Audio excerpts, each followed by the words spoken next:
The Mishnah tells us in the Masechus Yoma that averos that are between man and his friend, Yom Kippur does not resolve the man of his sin, doesn't have atonement until he asks his friend for forgiveness. Therefore, a person should arouse in his heart Avas Yisrael, Atzuma, a tremendous amount of love for a fellow Jew. With that, he can realize what he did to insult his friend and to go to him and ask him for forgiveness. Also, if people offended him, because of his abundance of love that he has towards his friend, he works on this. He will forgive them with a complete heart, and therefore there will be atoned for their sins. Rabbi Aaron Kotler instituted a minhag in the Lakewood Yeshiva, which is fascinating, that before they started davening Ma'ariv on Yom Kippur night, he would make an announcement that everybody should say explicitly that they forgive each and every Jew. Tremendous idea. It's important for us to strengthen ourselves in this idea of Avas Yisrael, love of fellow Jews, on Yom Kippur.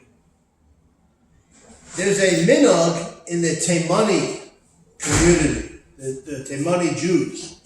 Now, on the night of Yom Kippur, they go to each one in the shul and they kiss them. We're not going to discuss now the halachic possible issues with that, but the Mordechai Shapiro himself points out that according to what we learned before, this minhag makes a lot of sense. Because we just explained the idea, one of the things of Yom Kippur is Avas Yisrael. So when you show love and everybody's happy with each other, then they forgive each other, which is a very, very important part of the Yom Kippur process. It's not only between sins between us and the Kodesh Baruch Hu, it's also very important to have the proper atonement of sins between man and his fellow man. A beautiful minhag that we have. In Tfilas Ne'ilah, we end off Ne'ilah with those words. Daniel, what do we say at the end of Ne'ilah? Lashana haba b'Yerushalayim. I mean, that's very nice, but why is that the end of Yom Kippur service?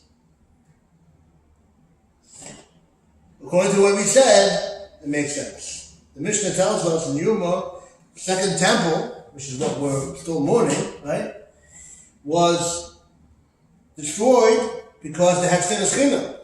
So on Yom Kippur, when we go ahead and we forgive each other and we accept forgiveness, when people ask for forgiveness, we accept it, what happens? There's an increase, there's an abundance of Avos Yisrael, of love to fellow men that we all have.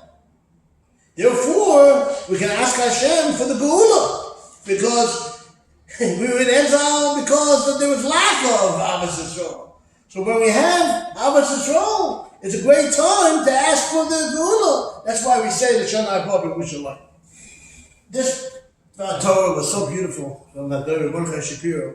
But I was thinking to myself today that is actually a Mishnah in Masechus Tainus. Amar Reb Shimon ben Gamliel, Lo hoya tovim leYisrael kachamisha asar b'av v'chayom ha'kippurim. The Mishnah tells us that the greatest Yom Tovim, or the 15th of Av, everybody knows about that. It's a Tu B'Av, it's a Geula for getting married, and also Yom HaKippurim. Because on those days, the single maidens would go out and they would try to get married. But not just that. They would go out and everybody would wear borrowed clothing not to embarrass their friends. That's why it's such a great day. Because of Avos Yisrael, because of love that we have towards each other. Another proof to this idea that Yom Kippur is about, one of the things at least, is about Avos Yisrael, loving one's fellow Jew. What a beautiful thought to go into Yom Kippur. I hope you enjoyed it. A good Yom Tov and a good Shabbat.